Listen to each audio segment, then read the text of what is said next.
Así inicia esa noticia en profundidad. Qué placer acompañarles. Soy Tatiana Pérez y les saludo desde nuestra sede central en Caracas, en Venezuela. A partir de este momento, en la próxima hora, tenemos 3 temas que son noticia. Aquí están en titulares. En Noticia Colombia, la revelación de un video en el que policías cargan cocaína en una avioneta en Bogotá pone de nuevo sobre el tapete la relación entre el Estado y el narcotráfico. Y de fondo, el fracaso de este país en la lucha contra las drogas. O, preguntamos, un fracaso intencional. Vamos a analizarlo.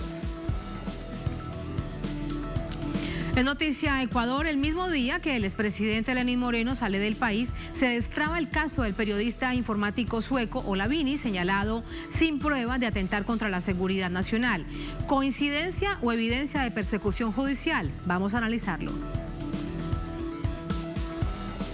En Noticia Haití, más de 300 desaparecidos, 2.000 fallecidos como consecuencia del terremoto del pasado sábado. El país necesita ayuda urgente y ordenada. Es el llamado del gobierno al mundo. Presentamos este panorama. Noticia que así comienza. Bienvenidos, bienvenidas.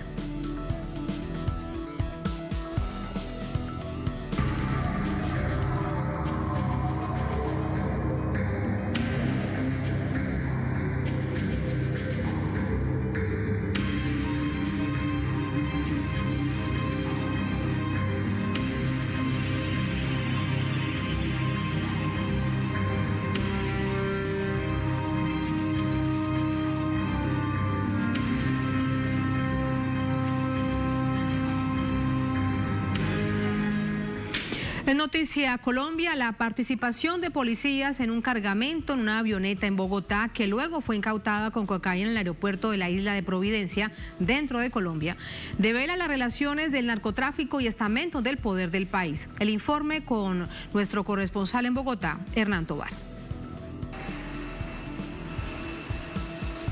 En este video se observan uniformados de la policía cargando una avioneta con algunas cajas en el aeropuerto Guaymaral en Bogotá, donde también se ubica la base antinarcóticos de la policía. La misma aeronave fue incautada con más de 400 kilos de cocaína en el aeropuerto El Embrujo de Providencia, en el archipiélago de San Andrés, el pasado 23 de mayo. Como el hecho de que el 70% de la droga sale por conductos regulares de la economía legal, es decir, por puertos, por aeropuertos y en containers del mercado mundial.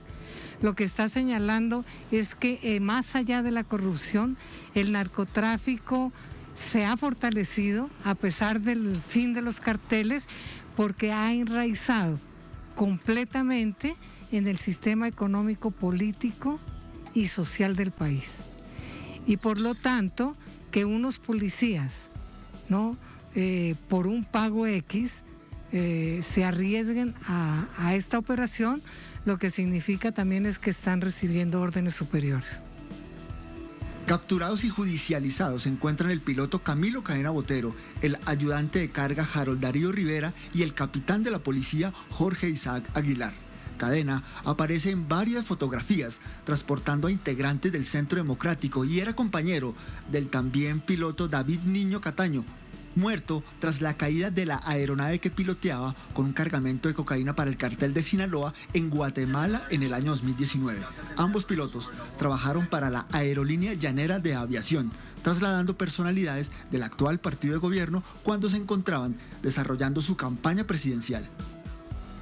Entonces digamos que aquí lo que se está demostrando primero es la relación directa de la campaña de Iván Duque con un clan de narcotraficantes que llenan sus aviones de cocaína y que tienen pilotos expertos en transportar esta mercancía desde Colombia, llevándola a Centroamérica. El capitán de la policía Jorge Isaac Aguilar, capturado en julio de este año, afronta los delitos de tráfico, fabricación y porte de estupefacientes agravado. Según las investigaciones, Aguilar fue el enlace para que sus compañeros de seguridad en el aeropuerto El Embrujo de Providencia, Colombia, permitieran la entrada de cajas que supuestamente contenían ayudas humanitarias y tapabocas. La prohibición de las drogas y su consecuencia, la guerra contra estas, o más bien la forma como se estructura esta guerra, han sido un incentivo perverso para la corrupción institucional y en particular para el ente militar y policial. Esto no es algo que apareció este año. Los capitales de la cocaína están sentados en las mesas del poder. Para algunos analistas, estas dinámicas iniciaron con la financiación de campañas electorales por parte de los jefes de los carteles de la droga a nivel regional para alcaldes y concejales, con el fin de mantener la impunidad. Este fenómeno fue escalando hasta cooptar toda la institucionalidad a nivel nacional. Ahora, las pruebas de que el país se ha venido convirtiendo paulatinamente en un narcoestado son irrefutables, aseguran analistas. Teníamos el informe de nuestro corresponsal en Bogotá, Hernán Tovar, con quien conversamos ahora desde la capital colombiana. Hernán, muy buenas noches. ¿Hay alguna reacción, alguna postura del gobierno a nivel institucional, de la policía, del comandante de la policía? Tatiana, televidentes, muy buenas noches. Hasta el momento no se ha dado ninguna apreciación en relación a esta situación que involucra a altos mandos de la policía, ni por parte del gobierno ni por parte de esta institución. Pero sí se han dado muchos argumentos en relación a ese poder en el Estado que está relacionado con el narcotráfico. Y no solo hay que retomar pues, este informe que nosotros estamos presentando ahora, donde pues, se ve claramente cómo la policía está involucrada, no solo desde los altos estamentos, sino también desde su personal, digámoslo, común. Tatiana, este cargamento salió desde una base de la policía antinarcóticos en la zona norte de Bogotá, en Guaymaral. De allí salió esta avioneta hasta el aeropuerto de El Embrujo en San Andrés y Providencia. ¿Qué pasó? ¿Por qué no hay controles? ¿Por qué hay una connivencia entre la policía y los narcotraficantes? Mucho dinero de por medio. Se supone que esta avioneta tenía como destino Centroamérica y Estados Unidos. También da cuenta de los nexos que hay entre estas empresas aeronáuticas y pilotos que están al servicio del narcotráfico. Y como lo vimos en el informe, que también tienen relaciones con el actual partido de gobierno. Estos pilotos hacían viajes en el momento de la campaña del actual presidente por diversos territorios en Colombia. Son muchas las pruebas, hay que recordar lo que pasó con el embajador Fernando San Clemente, embajador de Colombia en Uruguay, en cuya finca en el norte de la capital, en un municipio de Cundinamarca, se le encontraron unos laboratorios para el procesamiento de cocaína. O también en la investigación que se le está realizando al esposo de la vicepresidenta Marta Lucía Ramírez, que pues, se le encontraron unos negocios con un narcotraficante. O también, más recientemente, Tatiana, mencionar la presidenta de la Cámara de Representantes, cuyo hermano pues aceptó cargos por delitos de narcotráfico en el Distrito Sur de la Florida. Todo esto sin contar las fotografías que se conocieron de El Ñeñe Hernández, un reconocido narcotraficante que fue muerto en Brasil y que donó plata, y también aparecen fotos con el actual presidente de la República.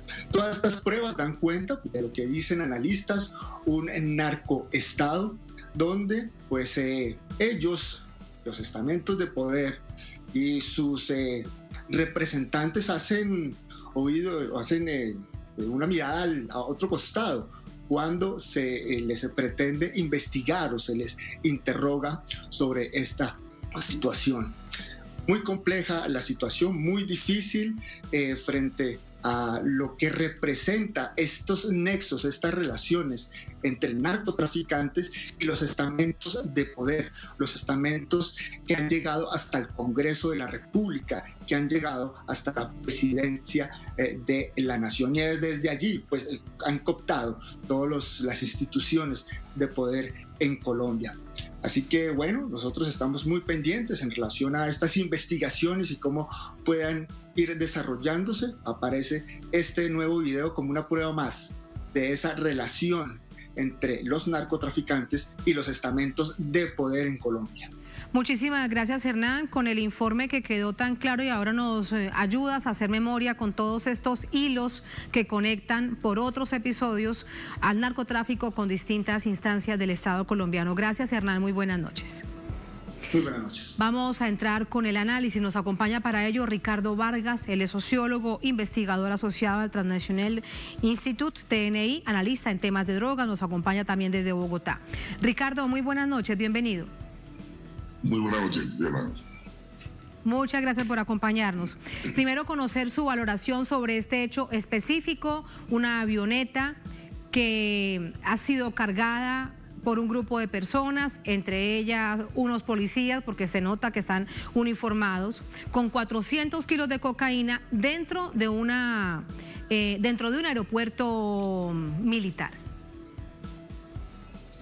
Sí, digamos que este tipo de situaciones vienen a ser como la punta del iceberg, ¿no? De un fenómeno más complejo, más estructural y que lleva muchísimos años. O sea, digamos, el vínculo del poder político con el narcotráfico colombiano abarca por lo menos unas 3 décadas atrás y digamos que todavía hoy en día con esta evidencia, digamos, pues es una reiteración del poder que tiene el narcotráfico y que para que el narcotráfico exista requiere necesariamente la complicidad del Estado.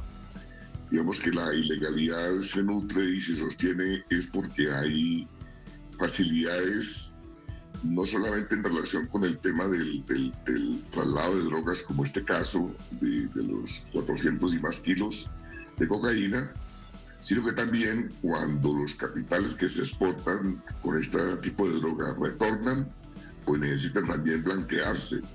Y también en ese campo también el poder político es muy importante porque necesita protección en materia legal, cobertura, digamos, para hacer negocios y una apertura de muchas, digamos, áreas económicas para que esto se lleve a cabo. Entonces, esta es una parte, esta es una foto, digamos, pero digamos el circuito y la dinámica estructural es mucho más compleja que esto, ¿no? Pero ahí está claro que hay una relación entre poder político y legalidad. Sí.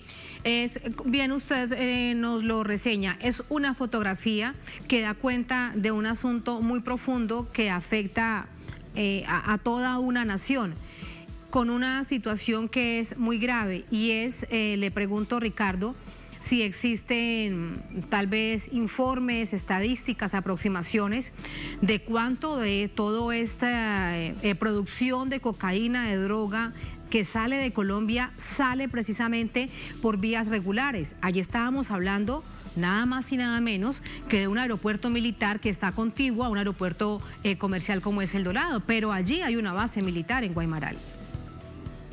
Sí, como no, digamos, el cálculo que tengo de lo que se mueve en esto oscila entre los 15.000 a 20.000 millones de dólares.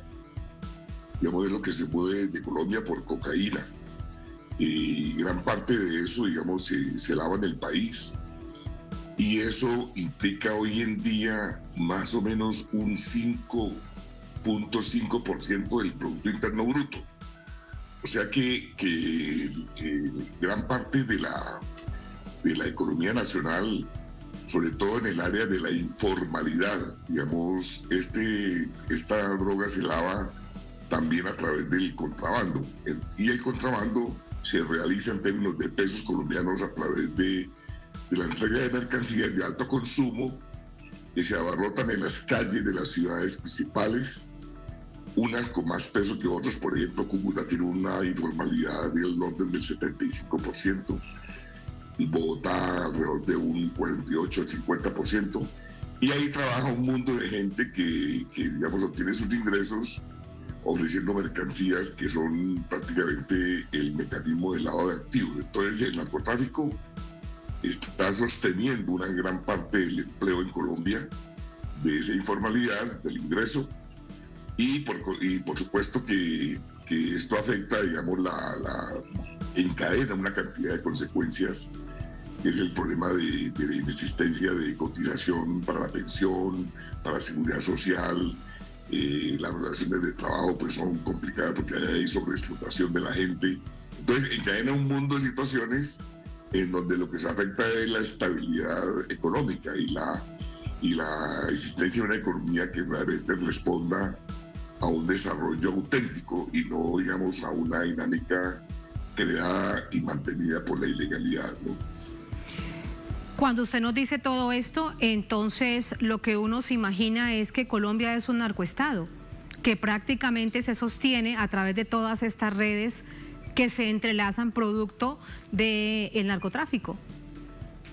Sí, digamos que, a ver, yo distingo un poco entre lo que es las empresas de la criminalidad organizada que exportan, digamos que son, digamos, los que sostienen el negocio, y ellos negocian con la estructura de poder que opera más como una mafia. Entonces, una cosa es lo mafioso y otra cosa es el crimen organizado, digamos. Porque lo mafioso es más complejo todavía. Lo mafioso se inscribe sobre todo en una dinámica de orden político y sociocultural también, ¿no? Y entonces, digamos que el país tiene un problema muy grave porque digamos, lo que lo está, digamos, generando el poder político es de una élite emergente, una élite que viene de la ilegalidad, cuyas nuevas generaciones están en una búsqueda de lavado de imagen.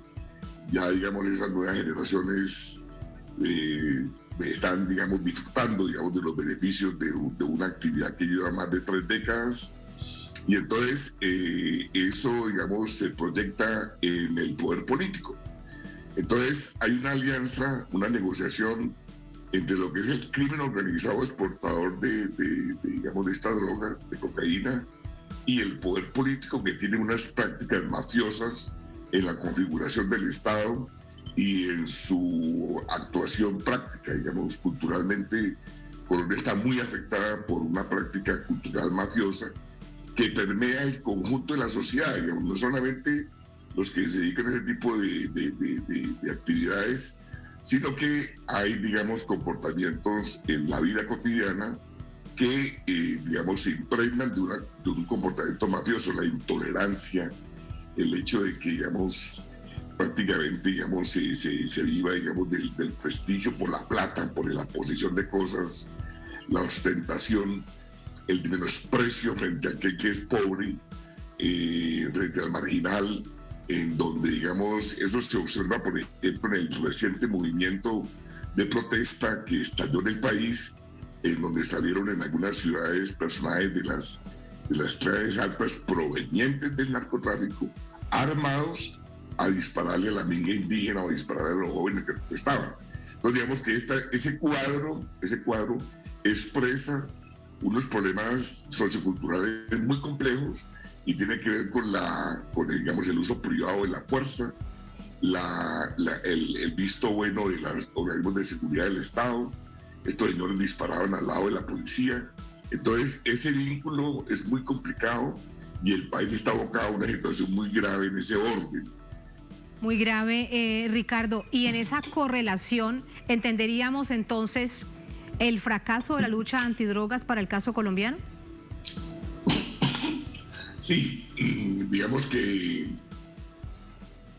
hay que distinguir 2 cosas. Una cosa es el tema de la lucha antidrogas y otra cosa son los usos, los beneficios de la guerra contra las drogas.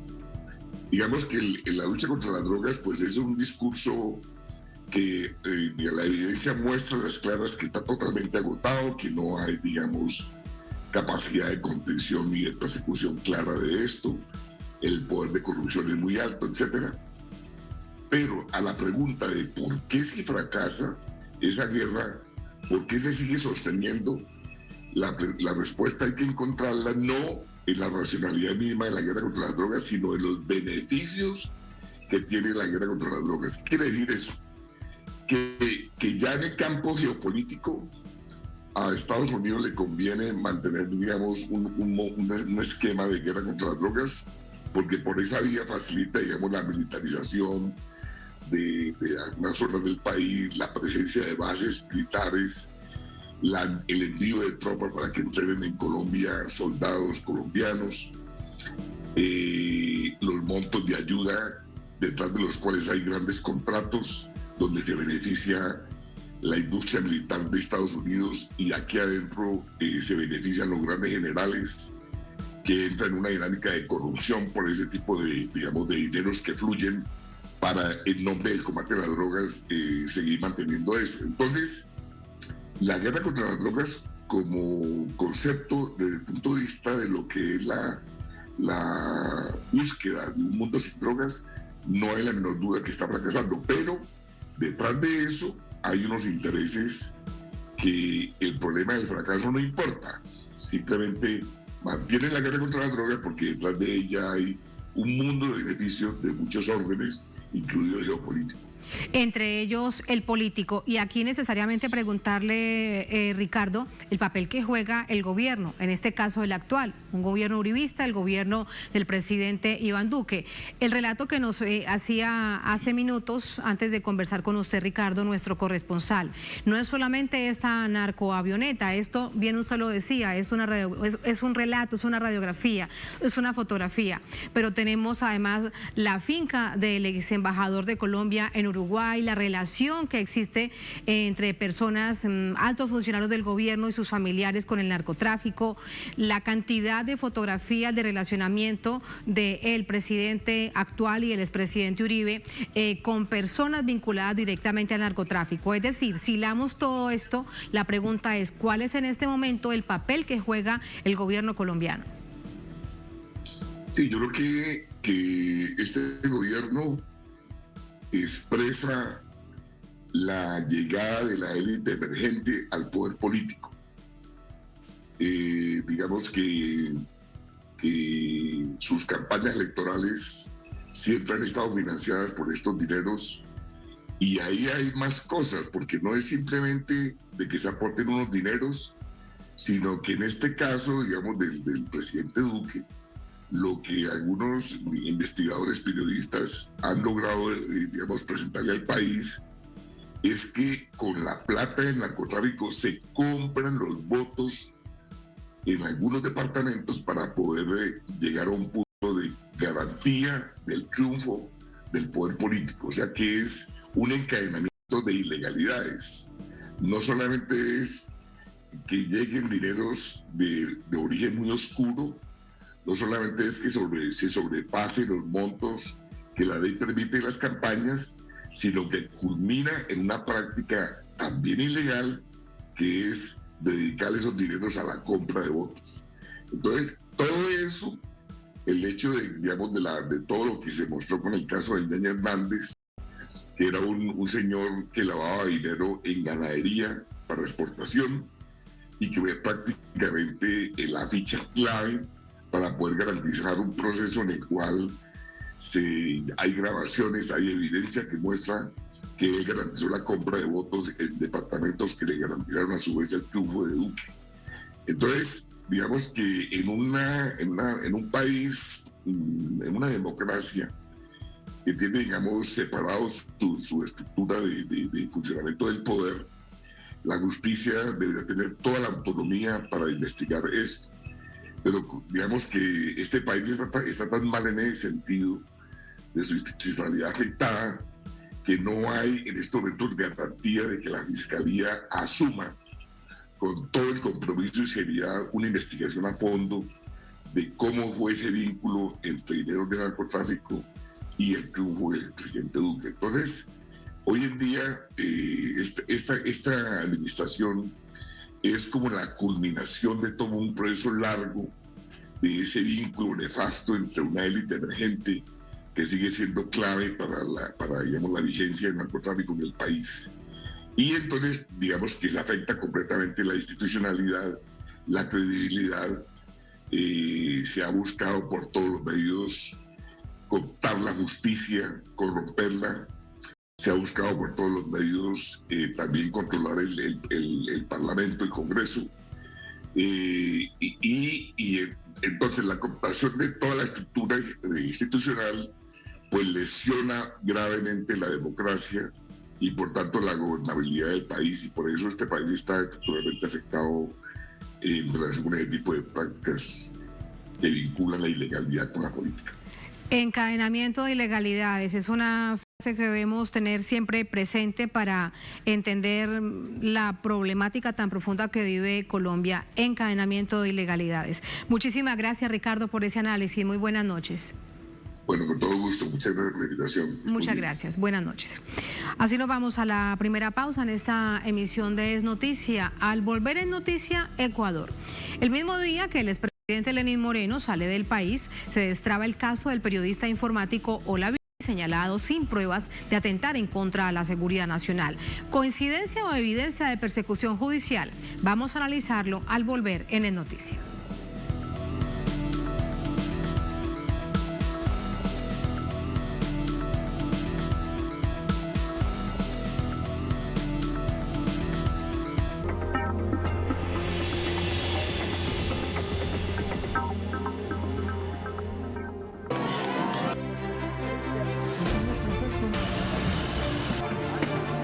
Porque Telesur siempre da más.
En Noticia, Ecuador, sale del país el expresidente Lenín Moreno y al mismo tiempo se destapa una investigación sobre el manipulado caso del periodista informático sueco Olavini, víctima de persecución judicial durante el gobierno del expresidente Moreno. Una investigación periodística difundida este jueves por el medio ecuatoriano La Posta confirma que el caso judicial contra el periodista informático sueco Ola Martin Gustafsson, conocido por el seudónimo de Olavini, se trató de una persecución política plagada de irregularidades llevada a cabo por el gobierno de Lenín Moreno en 2019. El reportaje, en el que se da cuenta de la trama de intrigas ocurrida desde el ascenso de Moreno a la presidencia, se dio a conocer justo al día siguiente de la salida del expresidente del país rumbo a Estados Unidos por asuntos supuestamente laborales y personales, tal como informó previamente a la Asamblea Nacional, según lo estipula la ley. A pesar de la legalidad en que se realiza el viaje del exmandatario, el recordatorio del caso de Olavini y de su investigación conocida como los INA Papers demuestra un sistema de justicia ineficaz y corrupto, pues la decisión de Moreno se da luego de que el pasado 10 de agosto se reabriera el caso. En este sentido, en su cuenta Twitter, el abogado de Olavini, Carlos Soria, expresó: la investigación de La Posta revela lo que nosotros hemos sostenido desde un inicio. La persecución a Olavini fue política y con probadas ilegalidades. Por eso presentamos una denuncia de fraude procesal en Fiscalía el 30 de junio de 2021 y recién el 10 de agosto fue abierta la investigación previa por la fiscal a cargo. Y agregó: Esperamos que sea la verdad procesal la que ayuda a conseguir justicia y no los intereses políticos. Afirmación que revela la manipulación de los hechos que enmarcaron el encarcelamiento del experto informático sueco de 39 años, cuyo caso está relacionado con el retiro del asilo del fundador del portal informático Wikileaks, Julian Assange, de la Embajada de Ecuador en Inglaterra en abril de 2019. El arresto de Olavini en Ecuador fue llevado a cabo pocas horas después de la entrega de Assange en Londres. Olavini había divulgado una red de corrupción en la que presuntamente estaba involucrado Lenín Moreno, presidente de la República en ese momento, además de familiares suyos. La investigación de Olavini, publicada en Wikileaks, se conoce como los INA Papers. El caso está relacionado con la firma de empresas offshore, conocida como INA Investment, cuyas cuentas se hallan en Panamá y fueron denunciadas también por el asambleísta Ronnie Aleaga. INA Investment estaría conformada por un hermano de Lenín Moreno, llamado Erwin Moreno, así como la esposa y las 3 hijas del exmandatario. La empresa fue presuntamente creada con capital de la nación ecuatoriana. Vamos a entrar con el análisis. Para ello nos acompaña Isabel Ramos, docente universitaria, investigadora de la comunicación, nos acompaña desde Quito. Profesora, bienvenida, muy buenas noches. Muchísimas gracias, Tatiana, por la invitación. A usted muchas gracias. Profesora, ¿coincidencia o no que 2 hechos se den de manera paralela? La salida del expresidente Lenín Moreno, él dice que será por lo menos por 3 meses, y lo informa tal como debe de hacerse por norma nacional. Y al mismo tiempo esta investigación que evidencia lo que siempre se ha sabido, pero avanzaba la justicia imputando de distintos cargos a Olavini. La verdad, ninguna coincidencia, y yo voy a relativizar un poquito la cuestión de la investigación periodística.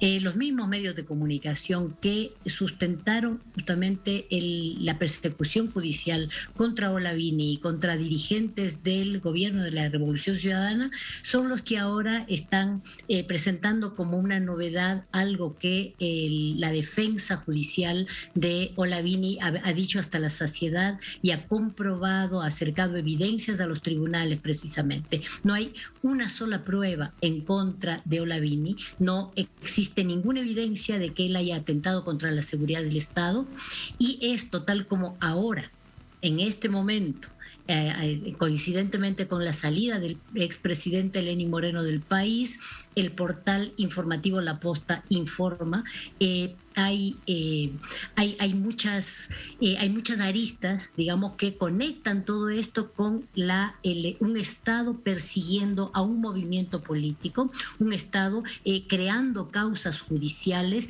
en contra de los opositores. Es decir, la judicialización de la política en su expresión máxima es la persecución a Olavini, pero esta parece haber sido, según ahora informan, una cortina de humo precisamente para esconder los trapos sucios del expresidente Moreno desde esos espacios que el presidente Fernández de Argentina ha llamado los sótanos de la democracia. Es decir, estos espacios de inteligencia con prácticas poco claras y con conexiones evidentes con medios de comunicación dominantes que cuando Moreno gobernaba apoyaban estas prácticas. Sí, con respecto al medio de comunicación en particular que hoy dice en esta investigación, reitero, lo que ya todos conocíamos, pero lo informa hoy, ¿usted cree que estaba entonces tratando de lavarle la cara al expresidente Lenín Moreno?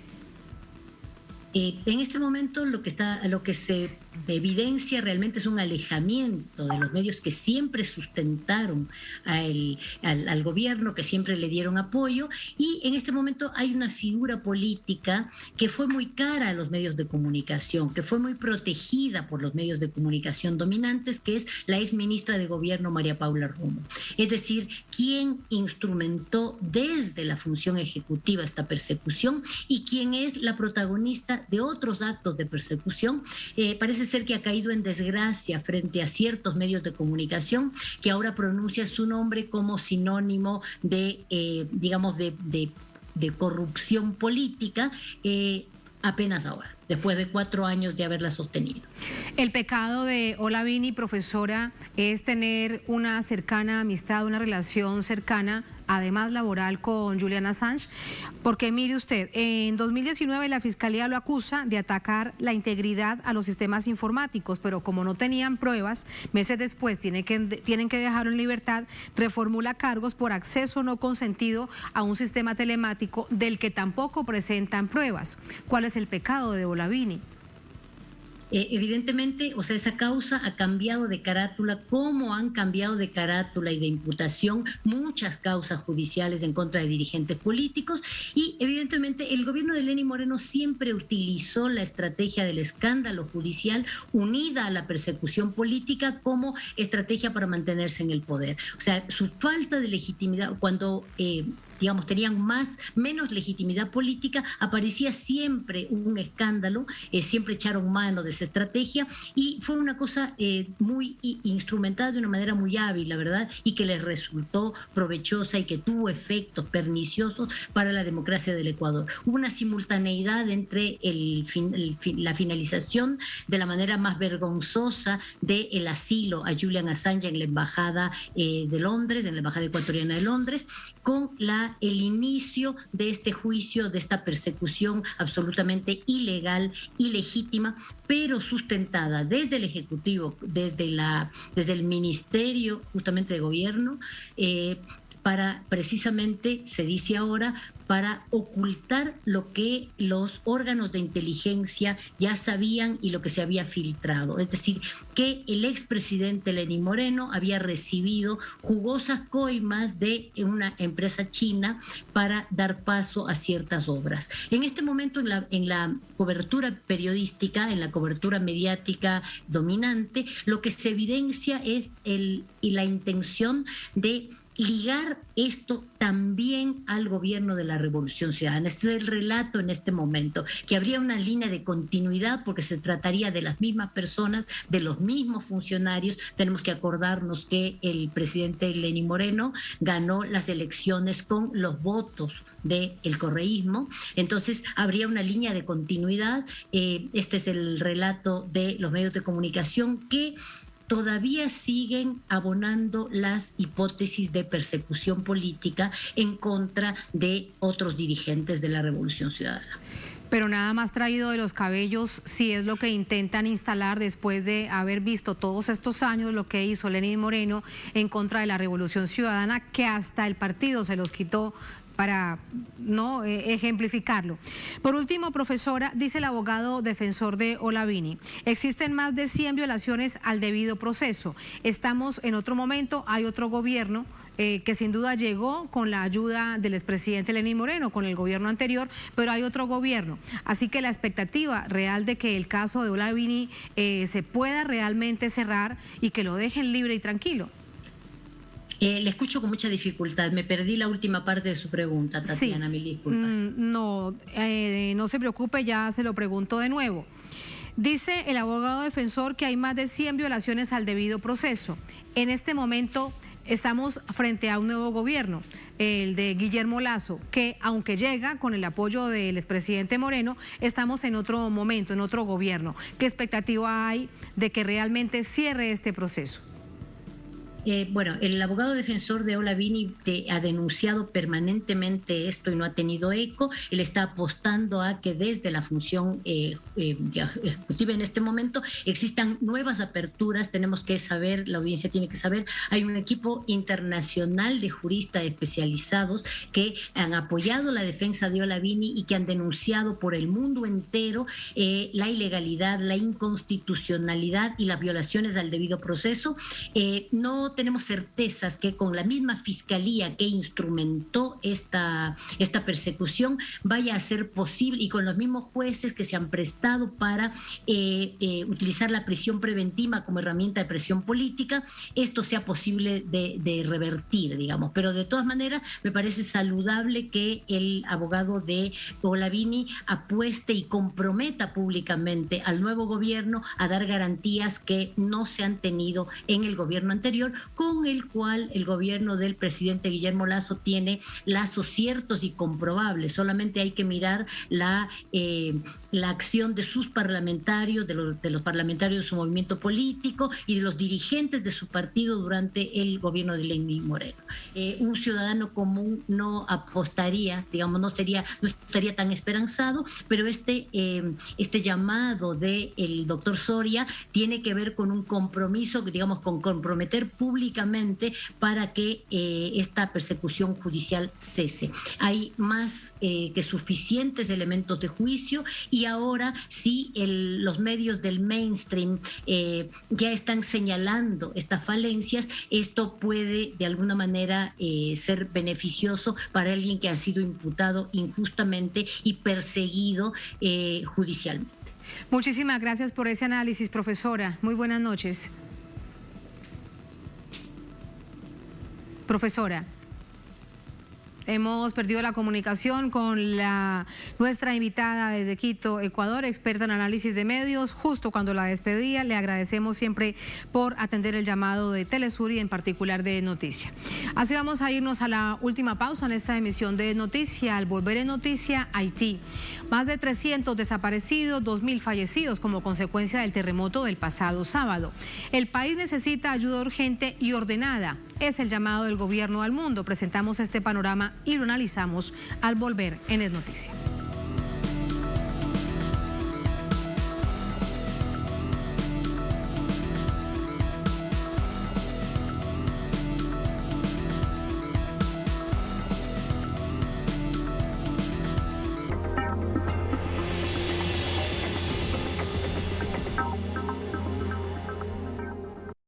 Telesur siempre da más.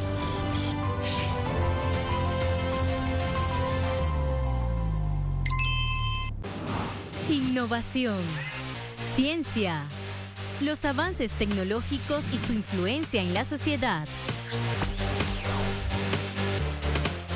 Viajeros del saber, el futuro está aquí. Atomoon. Sábados, solo por Telesur.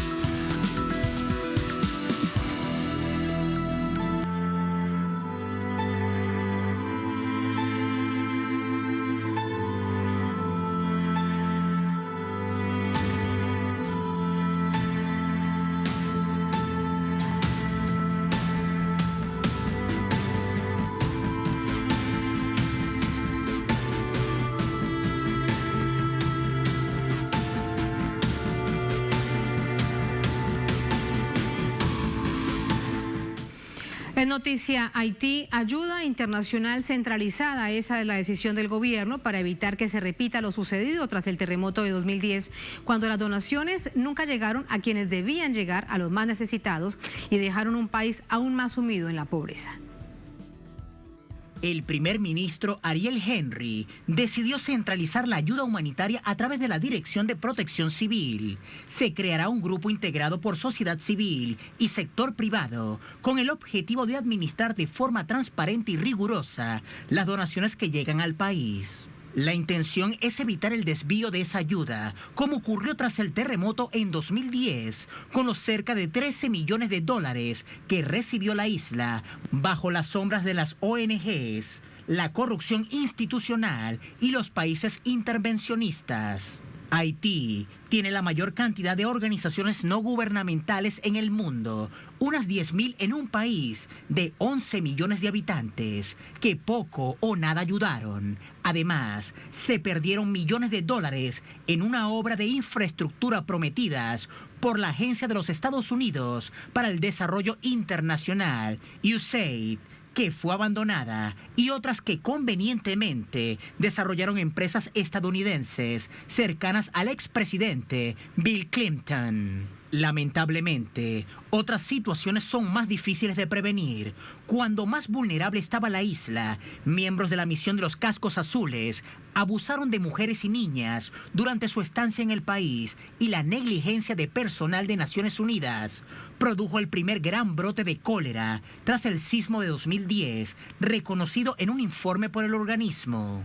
La esperanza es aprender de los errores. La ayuda internacional ya se activó para atender el desastre que dejó el sismo del sábado, que hasta el momento deja más de 2.000 muertos, unos 300 desaparecidos y alrededor de 12.000 heridos. Convoyes humanitarios de la ONU entregan asistencia en las áreas más afectadas, parte de las 3.500 toneladas de comida y suministros del Programa Mundial de Alimentos. UNICEF apoya las labores. La solidaridad, como es regular, también se ha manifestado desde América Latina y el Caribe, México, Venezuela, Cuba y otros países de la región.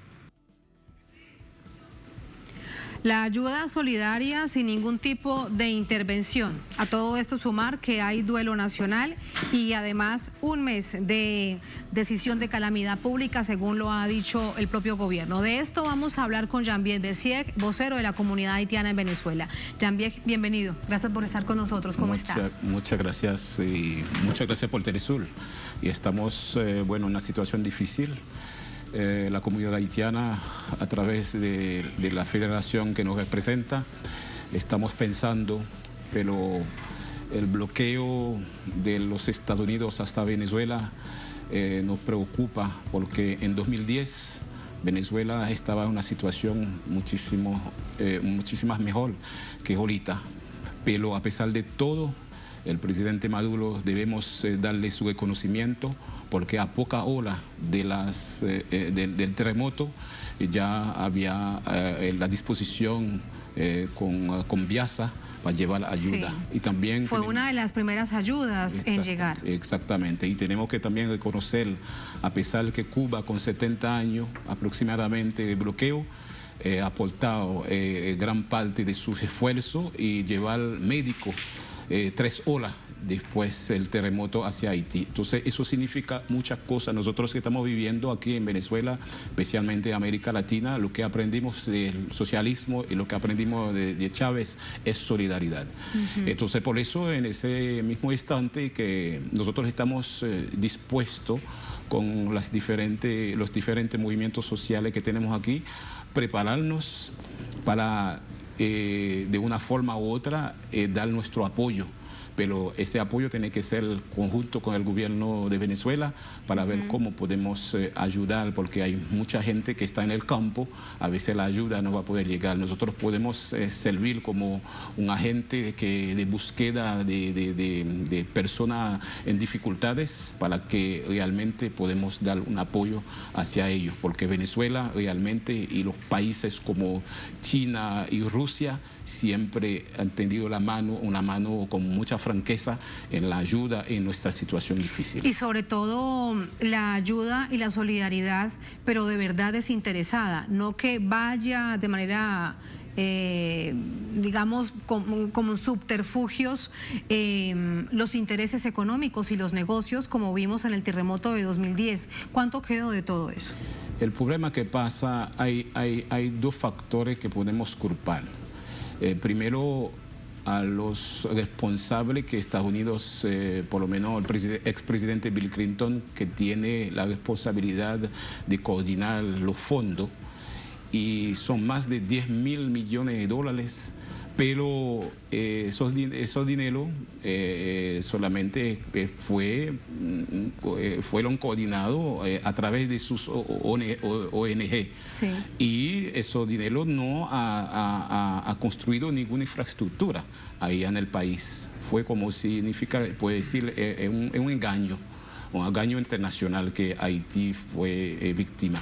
Y lo otro, la otra factor de responsabilidad cae sobre los dirigentes políticos haitianos, el gobierno, que no supo preparar, no supo copiar a nuestro ancestro, que nos dio una independencia que a través de muchas dificultades, pero ellos no copian esa realidad de nuestro antepasado y deja y no monta, como dice, un proyecto para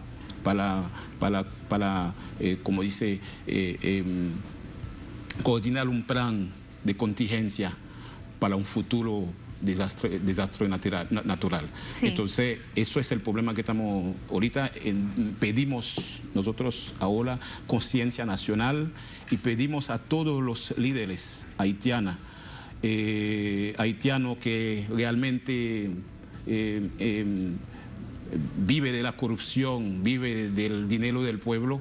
Ahora yo creo que ellos tienen que tocar su conciencia con los grandes capital que ellos tienen al exterior, las casas que ellos compran en varios países como Europa y Estados Unidos, ahora viendo el pueblo de ellos, que ellos tienen la responsabilidad de construir y ellos lo engañó en lo que se llama los discursos en la campaña electoral.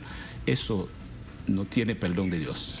No tiene perdón porque vemos el sufrimiento y no solamente ahora por el terremoto del pasado sábado. Hay una crisis humanitaria que ha ido creciendo y bueno, ahora de nuevo se exacerba producto del terremoto del pasado sábado de 7.2 de acuerdo a los expertos, a los sismólogos, que es lo que marcaba. ¿Qué ha pasado además con las ONGs? Veíamos también que parte del gran problema en el marco de la corrupción después de 2010, que ya habían ONGs, unas haciendo muy buen trabajo, otras buscando el negocio. Después de 2010 muchas de ellas se quedaron y siguieron lucrándose. Exacto. Pero no atendiendo realmente las necesidades del pueblo. Exacto. ¿Qué pasó con esto? Las organizaciones no gubernamentales representan para mí una mafia organizada por los imperios. Y esa mafia está allí para hundir más a nuestro país, porque ellos no han aportado soluciones a los verdaderos problemas que está atravesando nuestro país. Entonces creo que los haitianos, los que están afuera, al exterior, los haitianos con valores, con capacidad, deben buscar la forma de unir conciencia nacional e internacional donde hay algún grupo haitiano, organizaciones, para formar, como dice, otro nivel de valores para reconstruir nuestra idiosincrasia.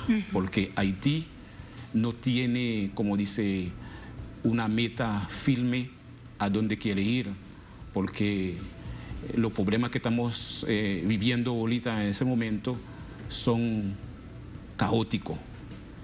Y lo que está pasando ahorita yo veo que es una guerra de poderes. Estados Unidos, ellos, cuando pasa algo en Haití, lo que suena siempre después, después el asesinato del presidente, ellos lo que suena es buscar la forma de implantar una ocupación en el país. ¿Por qué quiere ocupar Haití? ¿Qué? ¿Por qué? ¿Me explico? Entonces, sí. Bueno, de hecho siempre, Jean-Pierre, han mantenido el tutelaje a través, además de esto, que se han inventado este grupo de contacto que lo lidera el gobierno de Estados Unidos a través de la embajada. Pero fíjese usted que el gobierno, digamos, gobierno de transición que promete avanzar hacia un proceso de elecciones en noviembre, dice que se necesita la ayuda urgente, la solidaridad mundial e internacional, pero con algo interesante, que debe ser organizada, que debe estar centralizada para que llegue a la gente que más lo necesita. Pregunto si esa valoración a usted le parece correcta. Está muy viciado. bueno, pero es el gobierno el que está en este momento, es la cabeza visible en medio de una crisis. Exactamente. El problema ahorita, mira, necesitamos pensar muy bien la situación. La mesa de asesoramiento que necesita Haití ahorita no puede ser solamente Francia, Canadá y Estados Unidos. Eso debe incluir a Venezuela, que es un verdadero amigo, un verdadero país hermano. Tiene que estar Cuba, China, Rusia, para proteger a Haití de esos mafiosos. Entonces... Pero eso en este momento, Jean-Pierre, es impensable. Exactamente, pero yo voy Haití ahorita lo que necesita, que tiene que conformar un gobierno de unidad nacional, con toda la clase social, con todos los sectores. Hay que conformar un gobierno de unidad nacional. Ese gobierno es lo que tiene que ver cómo va a preparar una reforma constitucional, en primer lugar, y después pasar a una elección. Pero si ello va a continuar como sobre ese mismo ritmo, nosotros tenemos que hacer un gran esfuerzo para salir de esa crisis. Pero crees, con esto quiero despedirte, a propósito de toda esta crisis política que también ha arrastrado el país, con un presidente además que ha sido asesinado, el presidente Jovenel Moïse, que hay esperanza después del proceso electoral o en el proceso electoral. Bueno, la esperanza queda en el pueblo, con los valores que tiene Haití en toda latitud.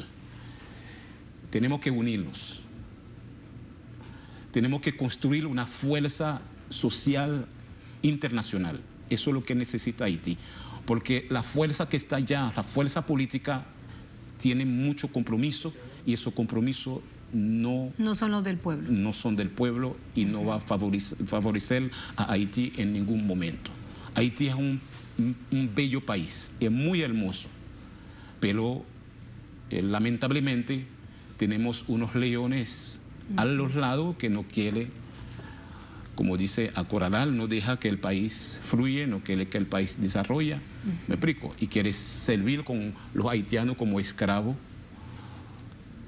como dice a nivel, como dice, internacional, y no quiere que ese país más o menos uniendo esfuerzos para salir de la pobreza. Pero Haití, nuestra independencia ha marcado lo que queremos, lo que somos. La primera nación independiente de nuestro continente. Exactamente. ¿Cuánto le duele a usted de su país al hablar, Jean-Pierre?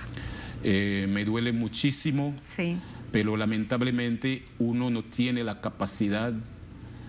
Tenemos la capacidad, pero estamos, los niños haitianos, los jóvenes haitianos que me están escuchando en ese momento, yo pido a ellos que piensen en el futuro de lucha y la independencia de Haití, que Haití será un país grande, un país con una magia humana que puede, como dice, seguir dando ejemplo al mundo para salir de la esclavitud y para la libertad. Muchísimas gracias, Jean-Pierre. Así lo despido. Gracias, muy buenas noches. Muchas gracias, Ángela. A ustedes gracias por habernos acompañado. Ponemos punto final a esta emisión de noticias. Será hasta mañana. Sigan con nosotros.